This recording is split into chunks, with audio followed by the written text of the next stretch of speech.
Well, on to the main event, the Action Module here, what everybody's been waiting for. First thing, you notice that packaging, of course, with Edelkrone is perfect. They have the tightest tolerances on any box, period. You know, they probably don't even have to wrap it in plastic because this box is not gonna come out during shipping. Anyways, I'm just trying to kill some time while I open this box here. There we go. Same thing as the Slider Plus Pro. Do not operate your motion control unit before watching the instructional guide videos. Once again, now they have a lot of videos on the Action Module though. I do have to admit, I did watch them. I've taken the liberty of putting on the actual battery plate. I ordered the Canon plate, which uses the Canon LPE6 batteries. If you're a Canon user, you'll probably have a drawer full of those batteries. And it can take 1 or 2 of them. If you want to extend your time, you can use that. I'm going to take the plastic off here. There you go. It's brand new. So, what you have to do is you have to change your belt, as we said. So I have changed the belt to the rubber belt, and it does come with your battery plate. It comes with your camera cable of choice for your time lapse. So I ordered the Canon. I have a 7D, and also it comes with these 2 knobs here to attach the Action Module. There's 2 slots here.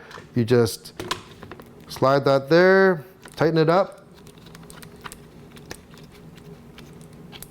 just like that. As with other Edelkrone products, the build quality is very good.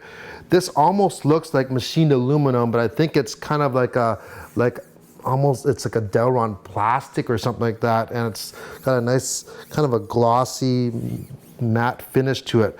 The only thing is the plate surrounding the screen on this particular unit here seems to be really rough. I don't know why that is. It doesn't show that in the pictures as well. So anyways, there it is. It's all hooked up.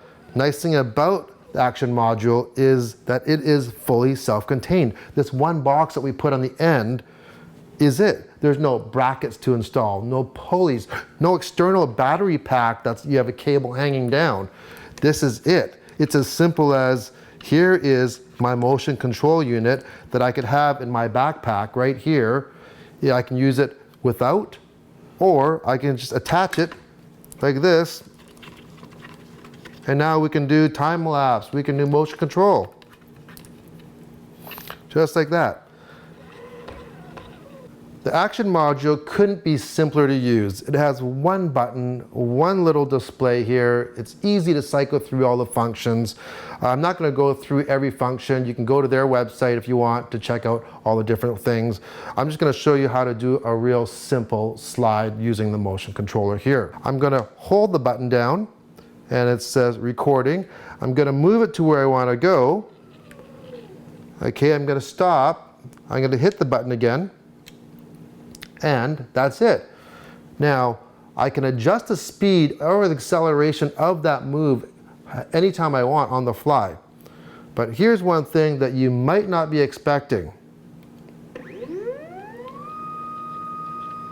There is some noise. I'm going to double click so it just loops itself. That's not one thing you really hear on the videos online. Now for me, I mainly shoot B-roll, so it's not an issue for me. But for some people, if audio is important, this might be an issue. There are other sliders out there that are motorized that have quieter motors, but you have to buy 3, 4, 5 different motors to do the job of what this one module does though. Things I think they could improve on. First thing is, I think they should have a lockout button that kind of goes over this button somehow. I don't know, but this button to me is just too easy just to hit by accident. So what happens is that if you're shooting on the fly like I do, if I'm moving, what I want to do is I want to lock the slider so it's not going to move. And I'm going to grab the whole unit, but sometimes it's already happened already. I've accidentally, I don't even want to do it right now, but I accidentally hit the actual button and it actually goes into its slide. Well, when it's locked, it has nowhere to go. So it's either going to wear out the belt or wear out the gear or both. Next thing on my wish list is a way to disengage the gear possibly with the actual action module attached to the slider still. So in my instance here is I have my action module attached, but sometimes I don't need it, but I don't want to take it off and put it away. I want to just leave it on. Well, it's not as smooth when you're using it manually with the action module on. In fact, there's actually a little bit of a bump here, as you can hear it. Now that doesn't happen when the motor's on, but if we just take this off, so there's no gear on, that is so much nicer. Now, wouldn't that be nice if you could just maybe flick a switch and it would just suck the gear in? I think that'd be great. Now my next observation, here is the gear on the action module here, and it just rides along the rubber belt here. Unlike other motion control systems, some of them use a pulley system, and the advantage of the pulley system is that you can pull a lot more weight. So this unit here, they even say it on their website, if you're gonna try to do any type of a incline or a vertical lift, this motor will not lift it, and you have to help it along. Well, I've actually noticed that, yeah, you don't have to help it along. You really got to lift it as well. There is no way that this motor will lift this camera at all, period. Make sure you're aware of that.